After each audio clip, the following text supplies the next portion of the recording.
Hello, Sunshine. I'm Alexi, Lalas, and welcome to the State of the Union podcast, where we look at the beautiful game on and off the field through the lens of red, white, and blue-colored glasses. This episode, we'll be talking Balogun cometh, the 2026 World Cup logo, the future of VAR, the U.S. men's national team current best 11, USL Super League is arriving, Singing in the Rain, and much, much more. But first, joining me, as always, my friend, my colleague, my guiding light, David Mosse, a soccer savant and a Fox Soccer researcher and writer extraordinaire. Mosse, how you doing on this Thursday, May 18th, bright and early in the morning here in Los Angeles? And again, for those that are just listening, Mosse is coming to us from the East Coast, a few more days with his family, and then he will be back to us. So he is on the road. Hey, my man, how you doing? Doing well. The trip is effectively over. I am going to tape this pod, grab some lunch, and then head to the airport. I will be flying back to Los Angeles later today. Did you do anything interesting? I know you wanted to see a show. Did that end up happening? It did. Tuesday night, we finally went to this Broadway show that I've been mentioning, Leopoldstadt. It was sensational, very sad, but powerful, exceptionally well done. It's been nominated for 6 Tony Awards, including for Best Play, and I can see why. It was terrific. 2 thumbs up. Oh, my goodness. All right, let's see. Did you watch anything besides that that you want to mention? No, the Okay. only thing I've watched since I've been out here is Succession. I've fallen behind on shows like Lasso and Maisel, so when I get back to LA, I'll have a TV watching orgy to get caught up. All right, let's see what I watched. I've been running around doing a lot of things, but I did manage to one night. You know, I'm on this nostalgia kick and watching old movies. So I watched a movie that I thought I would have seen, Singing in the Rain, which has become an all-time classic. It's on a lot of the lists of the greatest movies and certainly on all the lists of the greatest musicals ever put down in the movies. It is incredible. I'm not a big musical guy, and I'm not a big dancing type of guy. But my Lord, this came out in 1952, stars Gene Kelly, the great Gene Kelly, Donald O'Connor, who you may or may not have heard of, and I had not heard of him until watching this, and Debbie Reynolds. It is incredible, the scenes. And again, I have no appreciation or understanding of dance, but even I was just mesmerized by the scenes. I get it. I totally get it. There's plenty of you that are probably nodding your head and going, yeah, you finally got it. Well, absolutely. I get Singing in the Rain. I get why it is a classic. How, the choreography, done by Gene Kelly, how that all happened must be a fascinating story. I'm sure there's books on it, maybe documentaries on it, but I cannot give higher praise to Singing in the Rain. And I thought it was going to be a BS, kids type of movie, and it's not. It gets into some really interesting things in terms of the actual story, and then like I said, the production and the song and dance is just amazing. So I can't recommend it highly enough. Mosse, you ready to light this candle? Yeah, let's do it. All right, listen, we're going to get right into it. I come to you a few hours after having left the Hollywood Hills, a big shindig, a big to-do up there at the Griffith Observatory. You may know that. It's an iconic type of place where FIFA announced their 2026 brand, emblem, logo, whatever you want to call it. This is the image that is going to be forever associated with the World Cup in 2026. And so it was kind of, a kickoff event up in the Hollywood Hills. And, as is the case with all of these, Mosse, when we've seen it time and time again, for the most part, people are going to have problems with logos. This is designed to be in the same way, Mosse, as the MLS logo when it came out a few years ago. The redone logo was designed to be custom, bespoke, they call it. This is the same thing. It's a blank, open, bespoke kind of canvas that not only from a national and international perspective, but also the individual 16 host cities get to do what they want. But, the inevitable criticism and critique and debate is out there. Before I get to that, though, it was a star-studded event up there, Mosse. I wish you were here. For those that are watching, you can see myself. I hosted it with Anna Jurka. And, I mean, there was Andreas Cantor, Carly Lloyd, Kristen Press, Tobin Heath, Craig Forrest, goalkeeper for Canada, Jorge Campos, goalkeeper for Mexico, Johnny Infantino was there, Victor Montaliani, the head of CONCACAF, Don Garber from MLS, Chris Klein, not just in his capacity as the president of the Galaxy, but also the head of the BID for Los Angeles. So anybody and everybody from a soccer perspective was there, including the great Ronaldo, who was on stage. And for those that are watching, you can see he brought the World Cup on stage and then basically announced it, and there were drones. And, I mean, it's FIFA, so you know a lot of money was spent to book out the entire Griffith Observatory, and it was just an incredible vista, an incredible night. But ultimately, it was designed to introduce this logo to the world. And as I said, you know, people are going to have their thoughts. That's kind of what it is designed to do. But you know, many, many years from now, in the same way that when I look at the 1994 logo and all of that it brings to me and a whole generation that went through it, there's going to be a generation that looks at this logo, or I guess these logos, and that is what will bring them the memories. Now, here's the 1994 logo, if you're watching behind us. When this first came on, I guarantee you that there were people that are saying the exact same things that they're saying right now about this logo. Uninspired. My kid could have done it. It's a bunch of clip art. What is it? Why are they doing this? There's nothing. First off, keep in mind, this was done for one country, the United States, as opposed to 2026, where there's three countries, the United States, our friends to the north, Canada, and our friends to the south, Mexico. So they have to find a way to have something that is going to apply to all three countries, and not just one specifically. So it doesn't bother me, the logo, because ultimately the logo is going to be a reflection of what happens in that summer and how impactful the World Cup is. And the actual image, the logo, the emblem, whatever you want to call it, is going to be relative to the action that happens on the field. And then you will forever be associated with it going forward. And there'll be guys like us, Mosse, many, many years from now, that are looking back on the 2026 logo and say, oh my God, can you remember? This is iconic. This is what I was growing up with. And you remember this game, and you remember this adventure that we have. And they will associate it in the way that I and so many associate this logo, this 1994 logo, with that incredible summer, even though at the time that it came out, people were like shaking their heads and said, how is this possible? So anyway, it was a fun night. I wish you were there. The Brazilian great Ronaldo was wonderful, who, by the way, his English is incredible right now. Well, first off, this event taking place at the Griffith Observatory is a tough break for people that like to go there on a Wednesday night to relax. But yet again, I missed the chance to meet my favorite human being. It happened in Russia in 2018 during the World Cup when everybody at Fox went out for a big dinner. I did not partake. And then you guys went to a restaurant and he was there and you ended up meeting him and taking pictures with him. I missed out on that, and I missed out on this as well. So I think he's ducking you. I think he's ducking you, my friend. Someday I will get to meet the man who's responsible for like 7 of the 10 happiest moments in my life. But you were there, and you were pretty much the star of the show. There were a couple of really humorous moments involving yourself. It is hard to put on a show like that, and FIFA has their way of doing shows, and to be quite honest with you, having done many of these now, it's very different in the way that they go about putting on a production, and it's done for the world, and they have their set ways that they go about it, and so you gotta roll with it. But wonderful men and women working behind the scenes, and like you said, they shut down and rented out the Griffith Observatory for this, for this incredible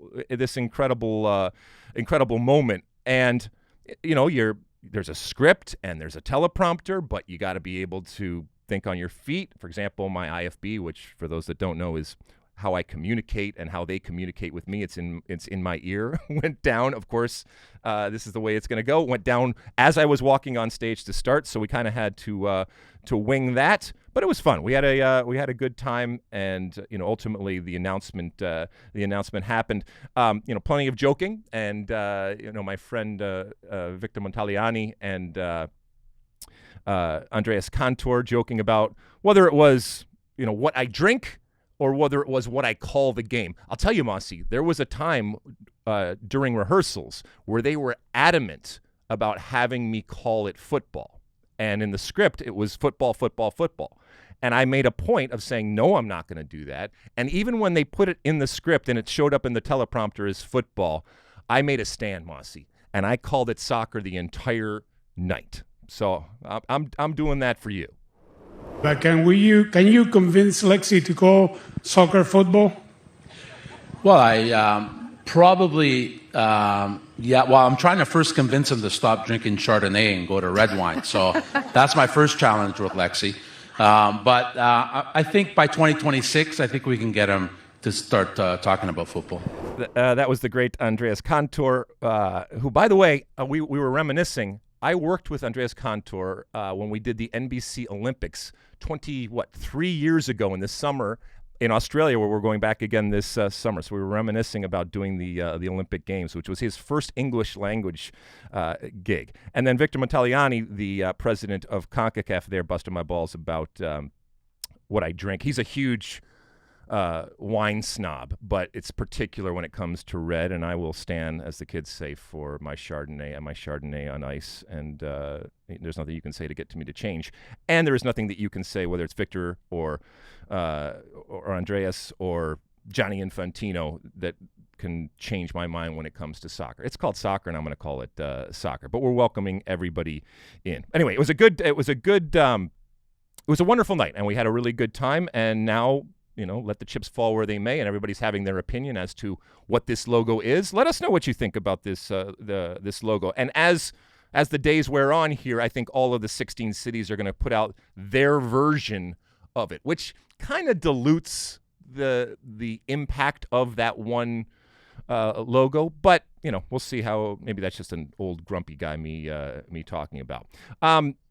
Listen, update, because we've been promoting our interview with Amanda van der Voort relative to the USL Super League, the brand new women's league that is scheduled to debut next fall. Unfortunately, she had to cancel, and we hope that she feels better, and we will bring her back on the show later on. But this is an interesting thing, Mosse, what is happening here with the USL. And keep in mind that the USL is an umbrella for a lot of leagues, men's and women's, and different levels. So this is the announcement of what they're calling the Super League. And by the way, there's no women mentioned in it. It's just the USL Super League, which is a women's professional league. It's starting out with between 8 and 10 teams. It's also going to start out in the fall of 2024. A couple of things to think about when it comes here. Number one, this is a women's professional league that is coming in, as they have stated, as a Division I sanctioned league. And keep in mind that the United States Soccer Federation sanctions these leagues. And that means that it is in direct competition with the other Division I sanctioned women's league, which would be the NWSL. Now, I'm sure if Amanda was here, and we'll bring her on at a certain point, she would say, no, this is augmenting, and this is just adding more jobs for women to play professional soccer, which is the case. But look, we are in a competitive environment. And as a Division I sanctioned league, this is the first time that we will ever have two Division I sanctioned professional leagues going at each other. And keep in mind that they are going into not just MLS markets, but NWSL markets like DC. So there is direct competition, and then there's indirect competition for, the women's professional soccer market out there. And they will be playing from the fall on, so a much more traditional European schedule, if you will. And how does that play out going forward? So there's just a lot of interesting things to think about when we're talking about this professional league and whether it's going to be successful, and the competition between, like I said, NWSL and this Super League, when they're playing, what it's going to look like, and if this is something that is going to be competitive, and if this is something that is going to be successful down the line. Hey, listen, the more professional leagues and the more professional opportunities, the better. But we are in a market, and we are in a competitive market. And don't think for a second that USL coming in as this, as this first division league isn't a shot across the bow of NWSL, and let the best league win going forward. Or maybe they'll both win. Mosse, anything on this? Because, we'll talk to her at some point going forward, but it has a lot of tentacles when it comes to this announcement. It's not just about women's soccer. It's not just about USL, but there's a lot of things actually that we could talk about for, I'm sure, hours. I look forward to the interview. My theory is she canceled because she knew I wasn't going to be there. That's it. She wants you in person, and we will get Amanda back. All right, listen, we haven't buried the lead, but the big story coming out this week is, and certainly was when it happened earlier this week, and we had already gone to press as it were with our State of the Union, is congratulations and welcome to Flo Balogun.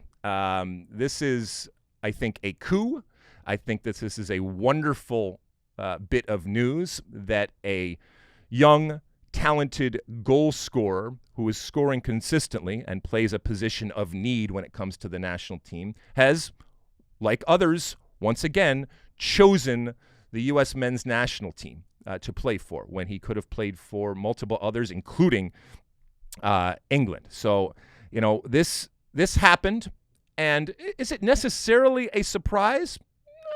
I don't necessarily think so. And maybe we've come accustomed to seeing players choose the United States to play for. So immediately this comes out, Mosse, and I sent out a tweet at the moment saying this is yet another feather in Gregg Berhalter's cap. People did not enjoy that, as is often the case when I hit send on a tweet. And it was interesting to see the reaction when I had the audacity to give credit to Gregg Berhalter, to even associate this with Gregg Berhalter. And Mosse, there are the in politics, it's, the never Trumpers or whatever. There are the never Greggers out there, that it doesn't matter what happens, it doesn't matter how positive, he deserves absolutely no credit, and basically they would rather him go away and not be heard of ever again. When I say that this is a feather in Gregg Berhalter's cap, it's because of all the work that he has done, in particular in terms of the recruiting process of dual nationals and all the success that he has had. And it's absolutely alongside people like Ernie Stewart and people like Brian McBride. And this has happened on Anthony Hudson's watch as an interim coach. Does he get credit for it? Absolutely. But ultimately, this team that has been fostered over the last cycle is what is appealing to these players. And yes, it's the country, but insinuating that Gregg Berhalter had something to do with this in terms of all the work that has gone before, that evidently is a bridge too far for many folks out there. Mosse, thoughts on Balogun deciding to play for the U.S.? Well, specifically on Balogun, I'm not sure how much groundwork was laid under Gregg Berhalter. It could be that he was unconvinced by his conversations with Berhalter, which is why he hadn't committed to the U.S. yet, and his head was only turned in the last few months after speaking to people other than Gregg Berhalter. I don't know that, but it is a possibility. So whoever you want to give the credit to, it's absolutely massive. He's a very talented player in a position of need. Center forward in one fell swoop went from being a weak link to the position that now boasts the U.S. player with arguably the highest ceiling. If I was to look into a crystal ball and tell you that over the next 3 or 4 years, some U.S. international was going to blossom into one of the elite players in the world at his position, and you had to guess which one, I think a lot of people would guess Balogun.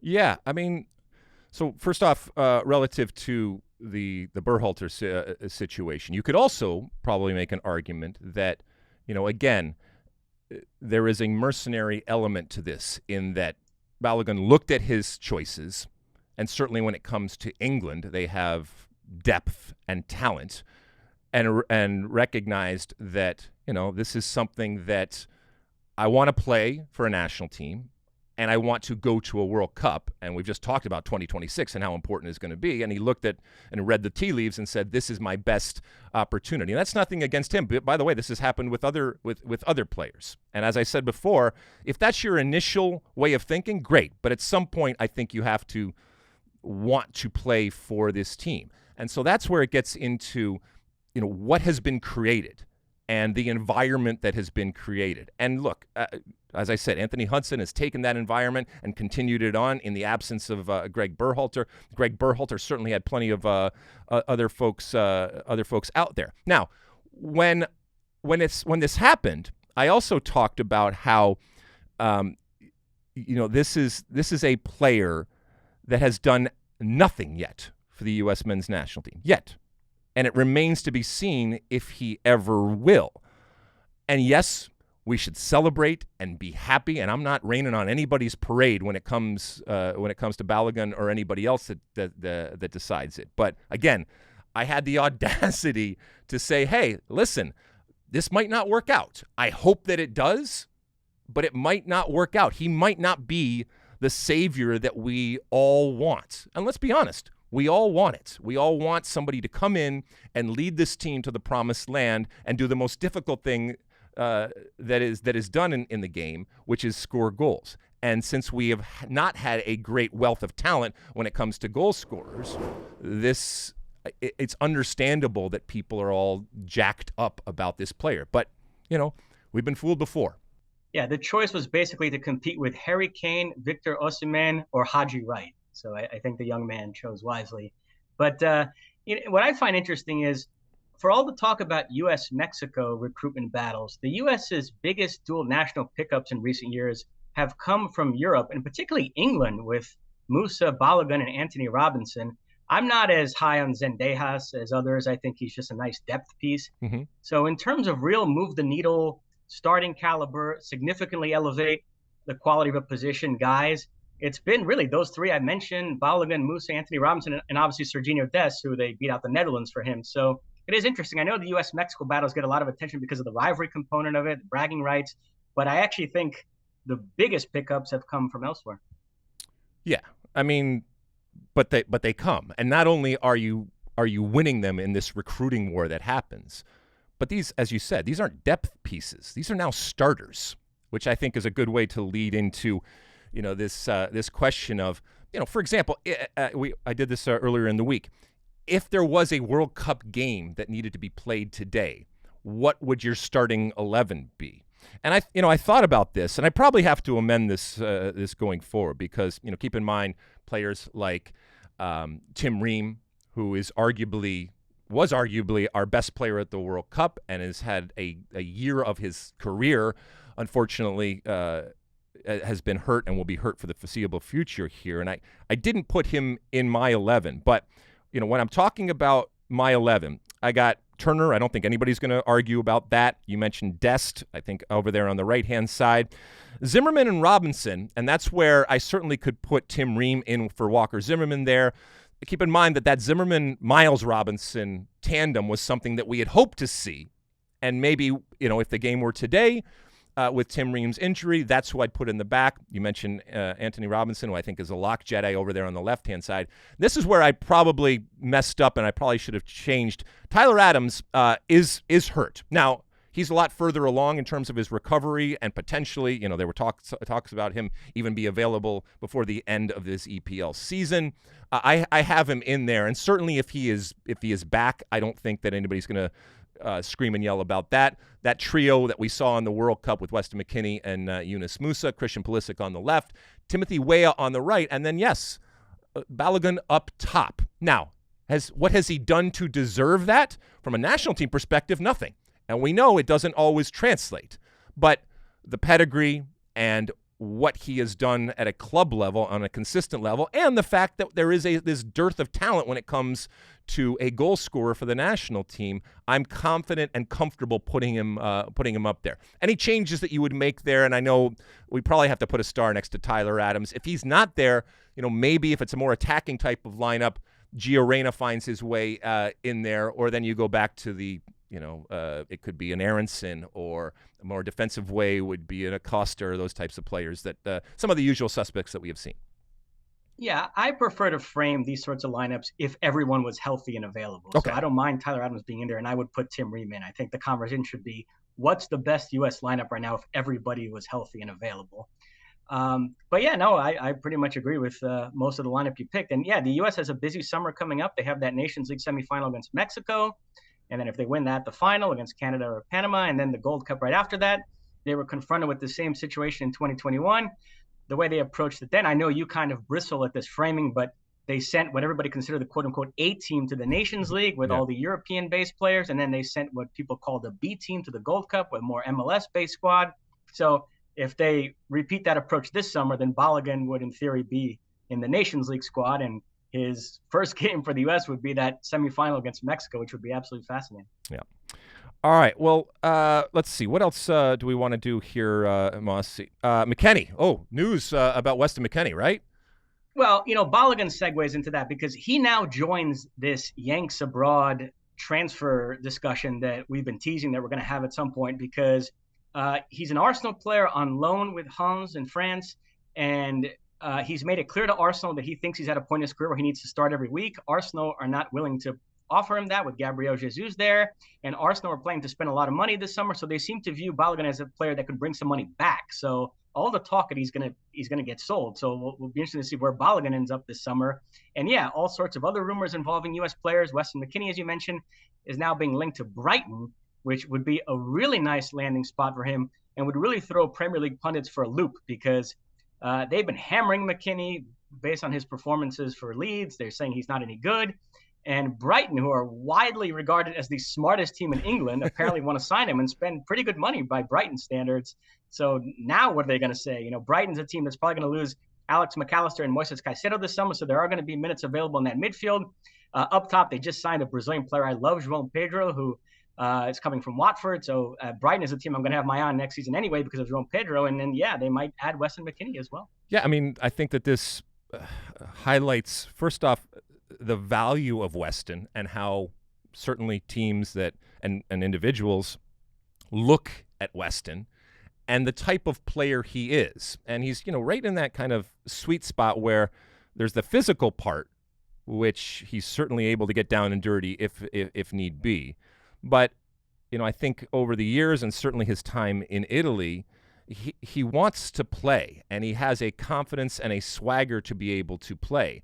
And I think that people are like, they're looking at Leeds and they're picking over the bones in anticipation of what is to come, and trying to find some of those gems and some of those diamonds in the rough that just didn't show the way that they can, just purely because of the situation and the circumstance of Leeds. But it's not, to me, it's not a surprise. But to your point, it's a nice landing, because I'm not sure that I don't think that the Juventus part of the equation is going to happen. So he's going to have to find something that makes sense. And if he's enjoyed his time, and by all accounts he has in England, this is a glow up, and this is a step up for him.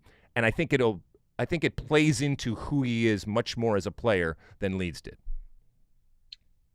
Yeah, we'll see. Also, rumors with Serginho Dest and Union Berlin. I think that would be an excellent landing spot for him. So, yeah, I mean, I know we keep teasing it, but at some point we're going to have this big Yanks Abroad transfer segment, and there's going to be plenty of meat on that bone for sure. We're never going to do it. We're just going to keep teasing it for the next. It's for like the next Dr. Dre's 10 years. detox. All right. Anything else, Mosse? That's it. All right, let's take a quick break, and when we come back, we'll take a huge trip around both Europe and MLS, because there was all sorts of doings, and take a look at what is to come this weekend. Don't go anywhere. Okay, welcome back. We are in a Champions League week, Mosse, and yesterday I mentioned doing this appearance up at the Griffith Observatory.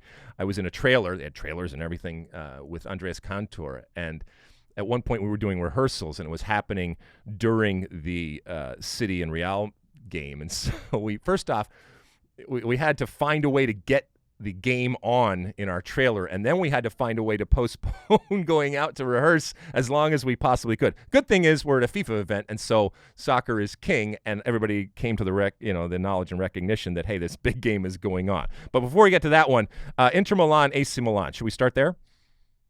Yep.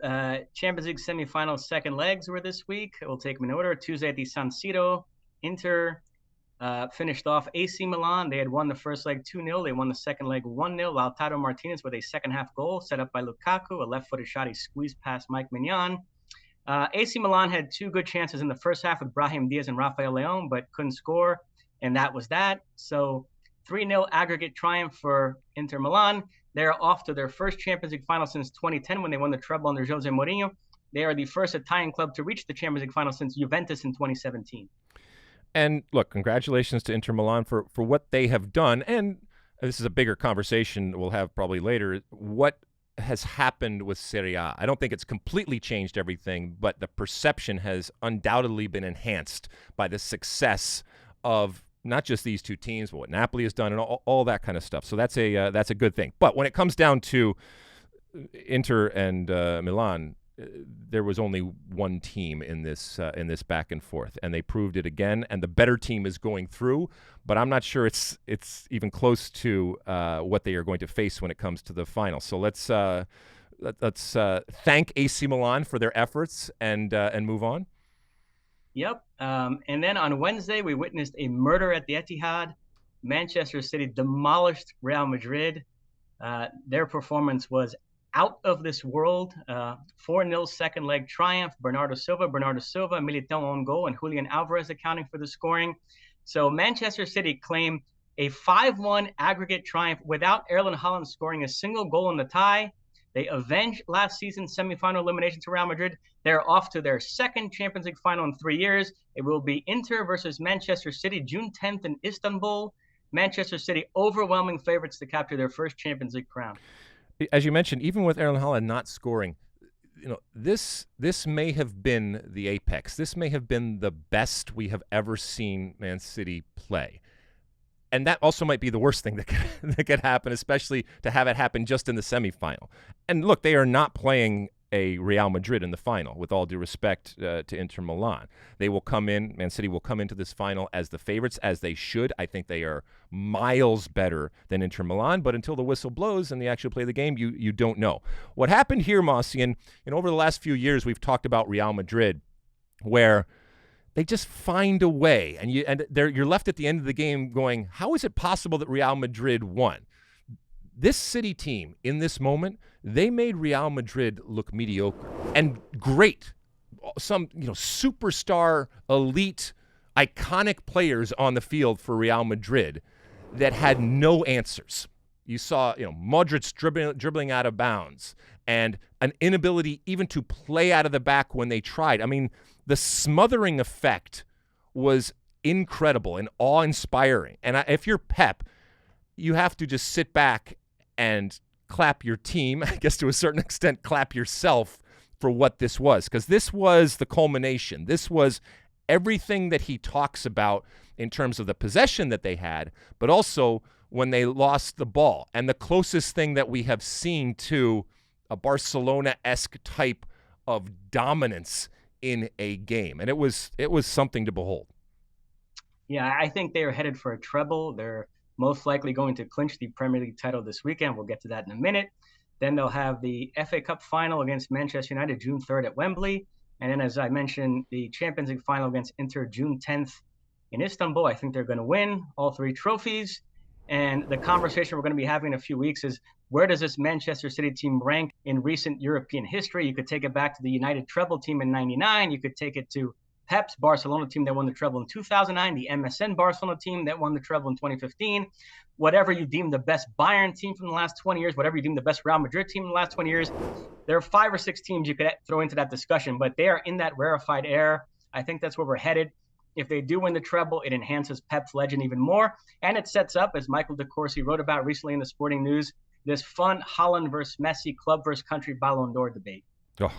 All right. I mean, I think you said it all, my friend. I'm looking forward to the final, and all money and eyes have to be on City and what Pep is doing, and ultimately what this team is doing. And it's fun. It's fun. It's fun to watch. And yes, they are an expensive team, but they are a fun team going forward. What should we take a look ahead as to what is coming this weekend, Mosse? And we segue by staying with Manchester City, because on Sunday they host Chelsea in the Premier League, and if they win that game, they clinch the title, and they might not even need to do anything because Arsenal played the day before away to Nottingham Forest. If Arsenal lose that game, it's over. If Arsenal draw, then City would only need a point the following day. Whatever way it happens, I think Manchester City are going to clinch the Premier League title this weekend. They're 5th in 6 years. Yeah, I think Arsenal will rebound and make City have to beat Chelsea. And I think they'll beat Chelsea. I mean, let's be honest, what Chelsea is. I mean, and that'll be fun. That'll be fun to see. What about the other side of the table there? Yeah, Leeds United, they are away to West Ham. Leeds United 18th going into this weekend. Everton, who are above them, are away to Wolves. Leicester, who are right behind them, are away to Newcastle. So all the relegation threatened teams have tough games. We'll see how they fare. So who do you think ultimately goes down? Obviously, Southampton's already down. So who between Leicester, Leeds, Everton, and let's say Nottingham Forest, who do you got? I will say what Leeds have going for them is their last game is home to Tottenham, and that Spurs team has packed it in for the season. They don't even look like they're trying anymore. So that's actually a highly winnable game for Leeds. If I had to guess right now, I think the three that are at the bottom are going to stay at the bottom and go down. But I do give Leeds a chance to win that Tottenham game and perhaps pull off an escape.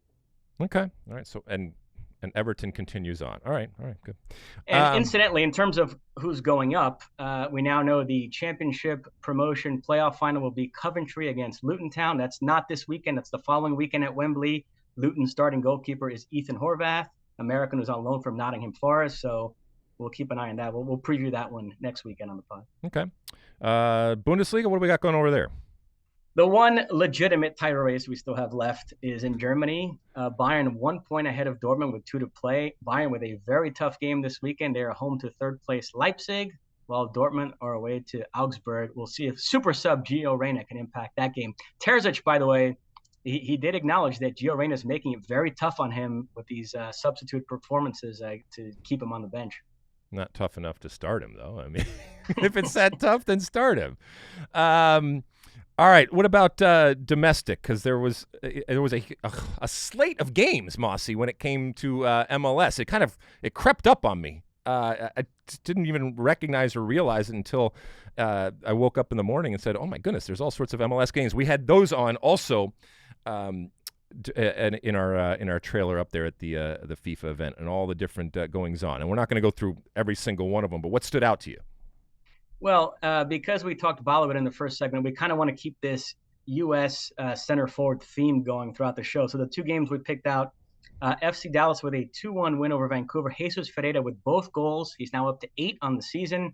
Could it be that the Balogun news has lit a fire under all the other center forward hopefuls in the talent pool? Can you imagine if Balogun comes in and then Jesus starts scoring and becomes the man? I mean, talk about people conflicted. You know, the anti-MLSers, they're not going to know what to do, but they want the team to win. And then they're going to say, well, it's only because a player from Europe came in and lit that fire, like you said, Mosse. It's all a bunch of bull. I don't care where you're from. I don't care where you play. Just put the ball in the back of the net. And whether it's Balogun or Jesus Ferreira, that's good. And that you are scoring and that you are scoring consistently, that is a good thing. How about Cincinnati, though? Holy cow, they just crushed Montreal. 3-0 win over Montreal. Brandon Vasquez among the scorers there, keeping the center forward theme going. Cincinnati now all alone atop the Supporter Shield standings. I mean, they're cruising along, and they are a fun team to watch in what they do. The Minnesota United beating Houston only because Reynoso was available. He didn't play, and I don't think we're going to see him for a while. But he is back with the team. He is training with the team. He is available, and that they got a win even without him, is kind of par for the course of what they are doing now.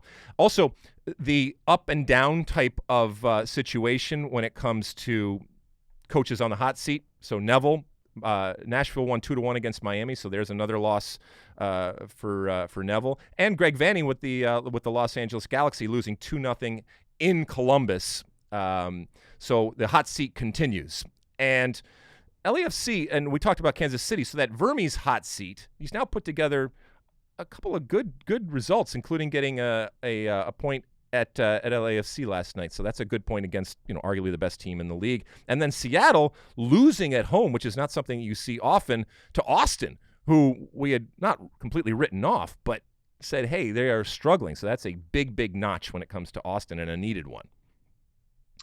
In terms of this upcoming weekend, a game everybody's excited about, Cincinnati-Columbus, latest installment of the Hell is Real Derby. Cincinnati, as I mentioned, atop the Supporter Shield standings. Columbus also playing well. They claimed a 2-0 win over the Galaxy last night, so this should be a good one. Yeah, we're going to talk a little bit later in the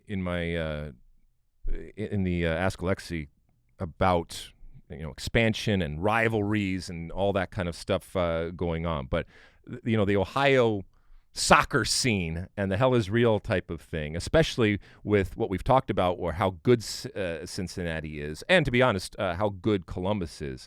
I'm all for that. I love doing that. And, Philadelphia, which has now been a perennial type of elite team hosting New England, yeah, that's on my radar absolutely also. Yeah, Philadelphia, since getting knocked out of CCL, 3 MLS games, 2 wins, 1 draw. The draw came last night against DC, 0-0.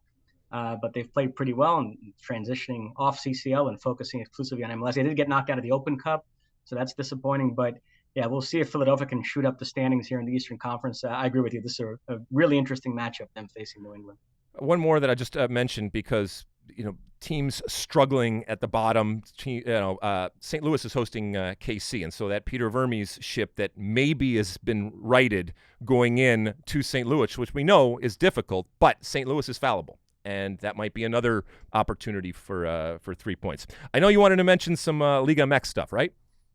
Yes, we're at the semifinal stage of the Liguilla, and it is a dream Final Four, the 2 best rivalries in Mexican football on display. One of the matchups is Tigres-Monterrey. The first leg was last night, finished 1-1 at the Estadio Universitario, Meza and Cordova with the goals. The second leg will be Saturday at the Estadio BBVA. And then the other semifinal matchup is Chivas-America, which is the great rivalry in Mexican football. The first leg is tonight at the Estadio Akron, and then the second leg is Sunday at the Azteca. So we will keep an eye on that as well. Okay. All right. Anything else, my friend? That's it.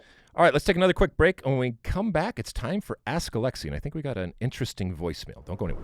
Okay, welcome back. It's Ask Alexi time, that time of the show where you send in your comments, questions, and concerns, and you can send them in on the social media platforms using that hashtag Ask Alexi, and keep in mind that our handle is SOTU with Alexi, or you can call into our State of the Union podcast hotline, which is 657-549-2297. What do we have this episode, Mosse?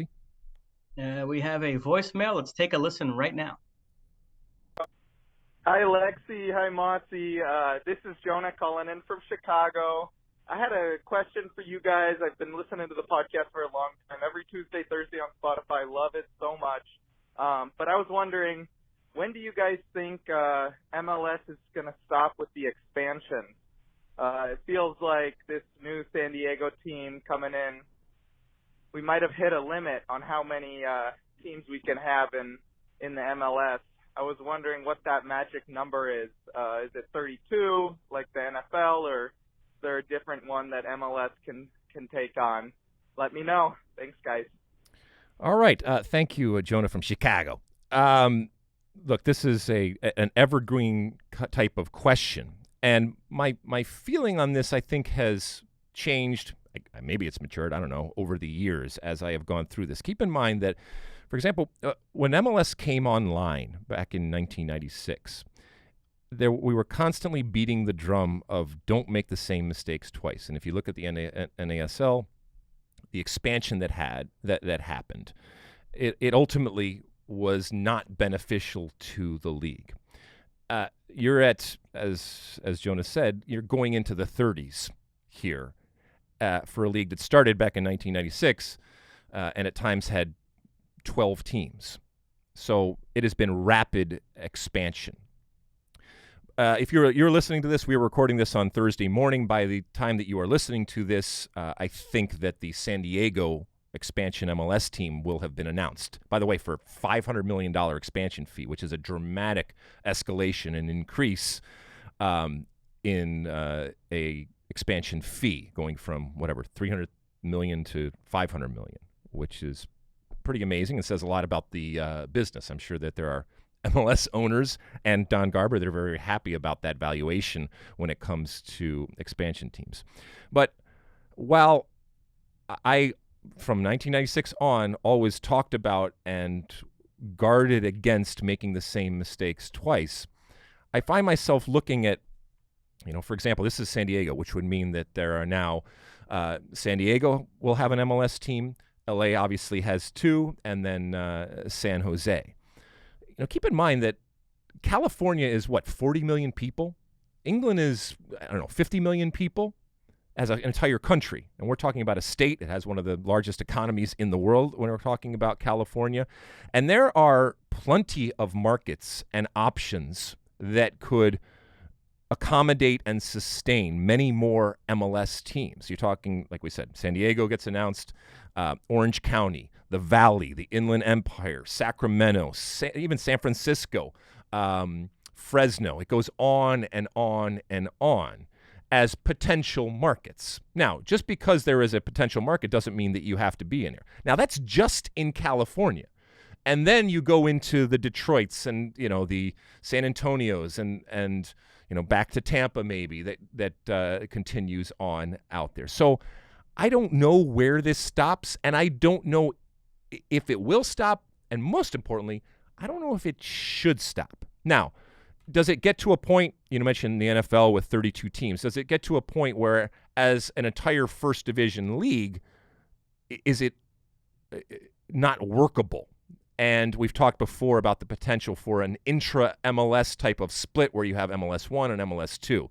Easy to talk about it, a lot more difficult to actually put it into place. But as more and more of these options are out there, these markets that can sustain, and when I say sustain, first off, you have to have an ownership group, whether it's an individual or a group that has to have deep pockets. And we're talking billionaire types of ownerships. And there's only so many of them out there, but there are these markets out there that you can do something to become very quickly a part of the fabric of those communities. And I just think it says a lot, not just about Major League Soccer, but more importantly, about soccer and the potential and the opportunity that exists out there. So I don't think that it stops. I don't think that it stops at 32. And especially if people are willing to continue to pay higher and higher expansion fees going forward. And there are appetizing types of markets out there all over the country, not the least of which is in California that I just named. I mean, you could have an EPL type of existence just in California. That's how big we are, and that's how that I think is the appetite that exists in all over the United States, but certainly in California, which whether it's the history that we have, the Latino and Hispanic population that we have, and just an affinity for the game. I don't know, Mosse, do you think that MLS goes beyond 32? I do, yeah. And, my issue is always the format. As you know, my objection to the 48-team World Cup was never dilution of quality. It was more that I wondered whether with that many teams you could come up with a coherent format. And so likewise with MLS, whatever number they settle on, I just hope that they keep in mind that it's an easily digestible format that the fans can understand and make sense in terms of how they break up the conferences and divisions and how many teams make the playoffs, et cetera. So I just hope that they're always mindful of that. And as far as, diluting the product, this is an opportunity to spread the gospel. And, far be it from me to deny any market out there that has the means, which is very, very important, and that wants to provide a consistent diet of soccer. And, we can harp and criticize MLS for doing this and that, and we've talked about, being relevant, which is such a huge and important part of a component of the league or any sport going forward. But if there are people that want to provide, like I said, that environment of supporting a team and directly or indirectly supporting your community and your market and supporting a sport that we all know and love and giving them nights out at their own cathedral, which is their stadium that they find ownership and loyalty to, how can that be a bad thing? That's a good thing. To your point, Mosse, the structure is important going forward. But what is a soccer market in 2023 is very, very different than what is a soccer market 10 years, 20 years, 30 years ago when the league started. And I think it just says a lot about how far soccer has come, that there are so many other places that potentially could have teams and I think could be very, very successful. And you just need you need, like I said, deep-pocketed ownership and the will to say this is something that could work. So yes, Jonah from Chicago, I think it's going to continue on. And I don't necessarily – I don't think that is the kiss of death in the way that it was for the NASL. And who knows, maybe I'm wrong, and maybe it does get diluted, and maybe it's too much of a good thing. But who am I to tell insert whatever market it is that you're not worthy? You're not, because, I don't know, you're not big enough. You're not popular enough. You're not worthy to be part of this soccer explosion when it comes to professional soccer. And by the way, whether that's with MLS or whether that's USL or whatever, I don't care how people ultimately get their fix of soccer. I just want them to be able to do it. And there's nobody that's too small or unworthy of having that. You got to have the money and you got to have the buy-in. I get that, but there's a lot of people out there that have eyes, and there's a reason why people keep paying, and not just paying, but paying even more to be part of the club that is Major League Soccer. Anything else, Mosse? That's it. All right, let's take another quick break, and when we come back, we will finish the show up with my one for the road.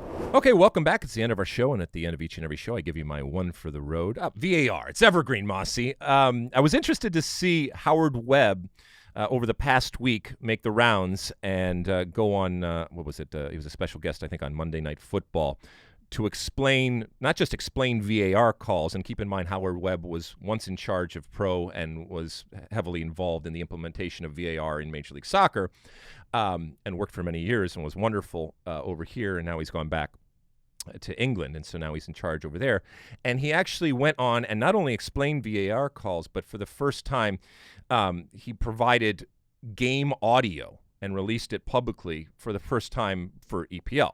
And it got me thinking about VAR and, the continued tweaking that's going on. And look, this is going to happen going forward. We are going to have much more transparency. We are going to have much more information in terms of what the communication is between the referee on the field and the VAR, and relative to the people in the stands and obviously us at home watching. And that involves audio, and that involves video, and that involves in real time hearing and seeing what is being discussed.